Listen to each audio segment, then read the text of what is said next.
शैतान तो दरअसल कैद हो जाता है रमज़ान के अंदर, लेकिन लोगों के अंदर के किरदार के जो शैतान है ना, लोग उसको कैद नहीं कर पाते। अपने लालच के अंदर ही, अपनी लालच में ही रह जाते हैं ताकि वो दुनिया ही हासिल कर सकें। अल्लाह की फिक्र ही नहीं होती उनको बेशक कि क्या उसको जवाब देंगे जब हम उसके पास जाएंगे, कि इस महीने भी खुद को नहीं बख्शवा सके। मुसलमान ये समझता है कि ये हमारी वॉशिंग मशीन है, हमारे जितने भी गुनाह हैं हम इनको पैसे देंगे। ये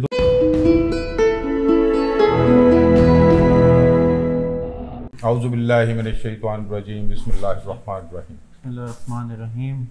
आज हम बात करेंगे रमज़ान पर। रमज़ान शुरू हो गया है, बड़ा मुबारक महीना है, बड़ा मुबारक महीना है। और कहते हैं कि अगर आपकी ज़िंदगी में रमज़ान आए और आप अपने आप को ना बख्शवा सके अल्लाह ताला से, तो आपने क्या किया। तो रमज़ान का महीना एक मुक़द्दस महीना है जिसके लिए मुसलमान इंतज़ार करता है, सिर्फ़ इबादत के लिए नहीं। मुसलमान तो इसमें अपनी कमाई को बढ़ाने के लिए भी इंतज़ार करता है। हमारे माशरे का कुछ ऐसा मसला है जिसकी वजह से दुकानदार भी बड़ी बेसब्री से इंतज़ार करते हैं। वो कहते हैं कि रमज़ान का महीना आ गया है, अब हमारा छक्का लगेगा। दरअसल हम इस बात का ख्याल ही नहीं करते कि हमें इस महीने में सब्र करना है, अल्लाह की रहमतों को समेटना है, अल्लाह की रहमतों को समेटना है, सब्र करना है। जितना हम माल बना लें उतना ही बेहतर है। जो चीज़ रमज़ान से दो दिन पहले आप ख़रीदें, वो 100 रुपये की अगर दर्जन केले ही हैं तो अब वो 180 और 200 रुपये में मिलेंगे। ये आखिर क्या हमारे माशरे का मसला है। पूरी दुनिया में ऐसा नहीं होता। पूरी दुनिया में जब कोई त्यौहार आता है तो लोग चीज़ें सस्ती कर देते हैं ताकि जिन लोगों ने कभी नहीं इन चीज़ों को खाया या ख़रीद सके वो ख़रीद सके। हमारे यहाँ ऐसा नहीं है। हमारे यहाँ तो इसको एक पैसों वाला महीना समझ के लोग इसको मनाते हैं और इसका बड़ा एहतमाम करते हैं, बावजूद इसके कि अल्लाह की रहमतों का महीना है। और हमें चाहिए कि अल्लाह की रहमतों को हम इसमें समेटें, अपने गुनाहों से माफ़ी मांगें। शैतान तो दरअसल कैद हो जाता है रमज़ान के अंदर, लेकिन लोगों के अंदर के किरदार के जो शैतान है ना, लोग उसको कैद नहीं कर पाते। अपने लालच के अंदर ही, अपनी लालच में ही रह जाते हैं ताकि वो दुनिया ही हासिल कर सकें। अल्लाह की फिक्र ही नहीं होती उनको बेशक कि क्या उसको जवाब देंगे जब हम उसके पास जाएंगे, कि इस महीने भी खुद को नहीं बख्शवा सके। बेशक। और इस महीने में बहुत सारे मांगने वाले भी आपको नज़र आना शुरू हो जाते हैं। मांगने वालों का भी एक अजीब सिलसिला है। वो जैसे ही रमज़ान शुरू होता है अपने गांव से, अपने देहातों से शहर का रुख करते हैं और हर चौराहे पे आपको जत्थों के जत्थे नज़र आते हैं। एक कारोबार बना दिया लोगों ने। उसकी कारोबार सभी उसकी बनाने की एक वजह है। मुसलमान ये समझता है कि ये हमारी वॉशिंग मशीन है, हमारे जितने भी गुनाह हैं हम इनको पैसे देंगे, ये धुल जाएंगे।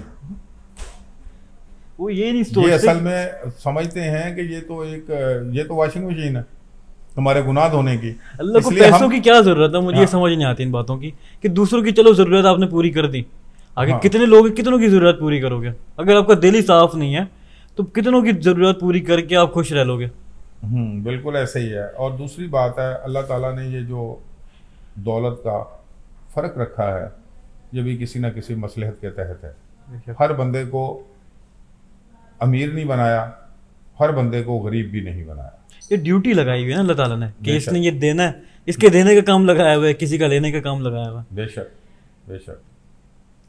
और यही वजह है कि जितने भी मैं बात कर रहा था कि ये जो वॉशिंग मशीनें हैं, हम ये समझते हैं कि हमारा जैसा भी पैसा है, हमारी जैसे भी दौलत है, हम इनको देंगे, ये हमारे लिए दुआ करेंगे और हमें जो है वो हम पाक साफ हो जाएंगे। ऐसा बिल्कुल नहीं है। ज़रूरतमंद को देखें, ज़रूरतमंद की ज़रूरत पूरी करें। आपके देने से कोई अमीर नहीं हो सकता, आपके ना देने से कोई गरीब नहीं हो सकता। ये अल्लाह ताला का निज़ाम है ये इसी तरह चलता है। मैं आपको एक वाक़या सुनाता हूँ। हज़रत दाता गंजबख्श अली हजवेरी रहमतुल्लाह अलैह ने कहा कि मैं उनको बड़ा शौक़ था कि मैं लोगों की मदद करूँ। वो अक्सर जो भी उनके पास आता था उसको हर हाल में कोशिश करते थे कि उसकी ज़रूरत को पूरा करें, यहाँ तक कि वो कर्ज़दार हो गए। जब वो बहुत ज़्यादा कर्ज़दार हो गए तो वो अपने मुर्शिद के पास गए। उन्होंने कहा कि मेरा तो ये हाल हो गया है, मैं क्या करूं? मुझसे जो भी आता है मैं उसको मना नहीं कर सकता, मेरी मजबूरी है, मजबूरी बन जाते हैं वो कि उनको मैं कुछ ना कुछ दूं। अगर मेरे पास नहीं होता तो मैं कहीं ना कहीं से लेके, कहीं से कर्ज उठा के भी उनको देता हूँ। तो उनके मुर्शिद ने कहा कि तुम अल्लाह के काम में मुदाखलत कर रहे हो, ऐसा सोच कर तुम अल्लाह के काम में मुदाखलत कर रहे हो। जिसको अल्लाह अमीर ना करना चाहे तेरे देने से वो अमीर थोड़ी हो जाएगा। बिल्कुल ऐसा ही है। तो इसलिए आपसे जो बन सके, जो आपको नज़र आए कि ये बंदा ज़रूरतमंद है, उसकी ज़रूरत को पूरा करें और लोगों के मांगने के शौक़ पूरे ना करें। लोग तो शौक़ से भी मांगते हैं।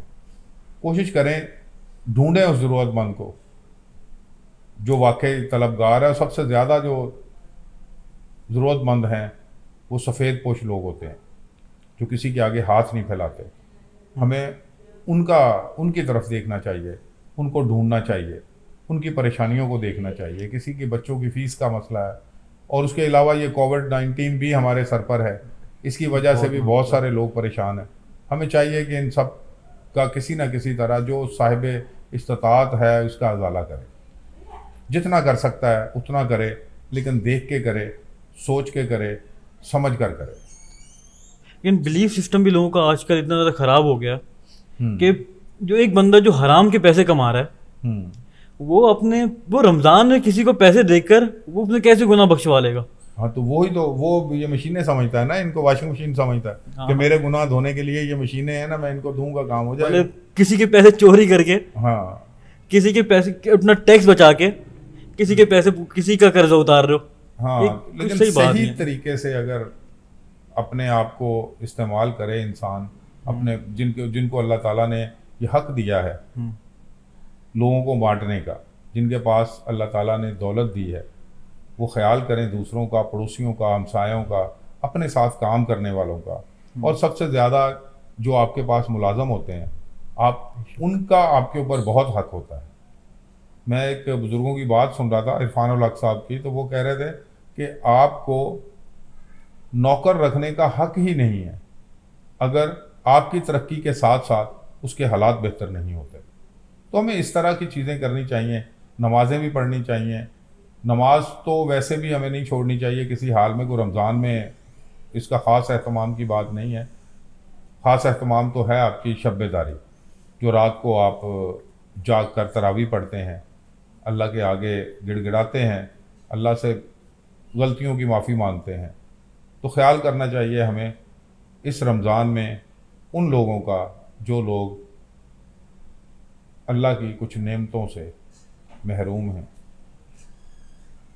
उनकी कोशिश करें कि उनकी वो उनको वो सहूलतें, बल्कि नेमतों से महरूम तो नहीं कह सकते। अल्लाह ताला जिसको चाहता है देता है, जिसको वो उसके हक़ में जैसा समझता है बेहतर वही फ़ैसला उसके लिए करता है। हमें समझ नहीं आती। वासफ साहब का एक कॉल है, वही खुश है जो अपने मुकद्दर पर खुश है, शुक्रगुज़ार है। तो शुक्रगुज़ारी एक बहुत बड़ी नेमत है। हमें शुक्रगुज़ार भी रहना चाहिए। और इसमें बहुत ज़्यादा खाने का अहतमाम भी नहीं होना चाहिए रमज़ान में। अपनी रूटीन के मुताबिक खाएं ताकि आपकी सेहत की जो कमियां कोताहियां हैं वो उससे पूरी हो जाएं। अगर आप डबल खा के रमज़ान के रोज़े रखेंगे तो आपकी सेहत पे तो कोई फ़र्क नहीं पड़ेगा, बल्कि आपका वज़न बढ़ ही जाएगा। और रमज़ान का मकसद भी पूरा नहीं होगा। जो गरीबों की भूख है उसको जो अल्लाह ताला ने अमीरों के लिए जो बनाई है कि तुम भी बर्दाश्त करो जैसे वो लोग बर्दाश्त कर सकते हैं, तो वो मकसद भी पूरा नहीं होगा ना। अगर हम खाते ही रहेंगे रमज़ान में, लोग 20-20 किलो वजन बढ़ा लेते हैं। आप रोज़े रखते हो? बेशक। आपने कब से रख रहे हो? मैं 15 साल की उम्र से रख रहा हूँ सारे।